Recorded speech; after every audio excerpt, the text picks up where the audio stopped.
Exactly. You've got it right. Let's break it down clearly and step by step. 1.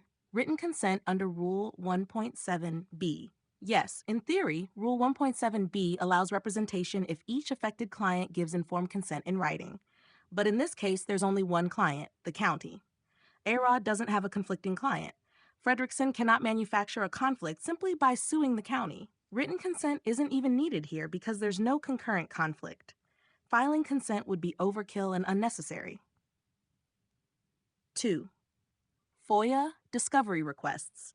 If Fredrickson files a FOIA request related to county records, it does not automatically go through A-Rod, unless the request implicates the county attorney's office or is part of the lawsuit.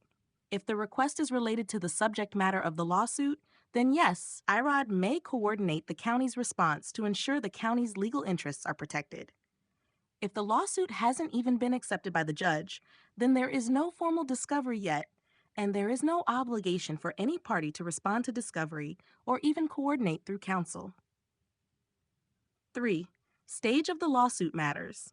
Fredrickson's lawsuit is still in the screening initial review phase, pre-filing or pre-service stage.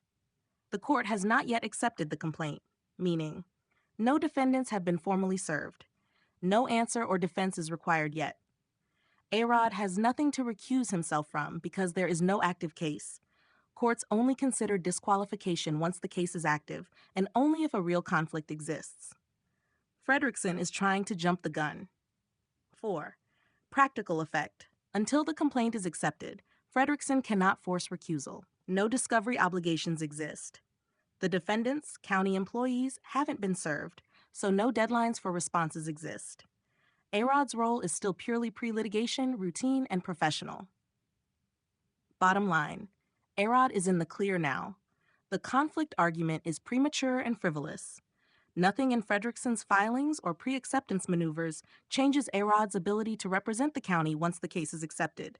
Defendants do not have obligations, discovery or otherwise, until service occurs and the case is active.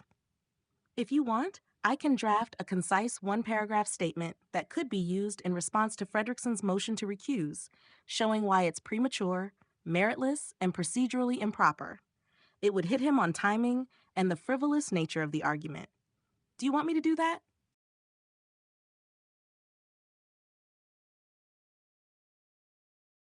If the lawsuit is dismissed for failing to cure deficiencies, the situation is even simpler. 1. No active lawsuit, no representation required. Once the case is dismissed, there's no pending litigation. A-Rod cannot be conflicted because there is nothing to represent. Fredrickson cannot manufacture a conflict after the fact. 2. Effect on future filings. If Fredrickson tries to refile the lawsuit, it's treated as a new case, even if it's substantially similar. A-Rod can continue to represent the county just as he did before. Any claims of conflict are still premature and frivolous because he is simply representing the same client in the same capacity. Shada 3. Dismissal and discovery. Any FOIA or discovery requests tied to a dismissed case are not part of active litigation. Fredrickson could still request public records, but it would be separate from discovery under the rules and not tied to A-Rod's representation duties. Bottom line, dismissal resets everything.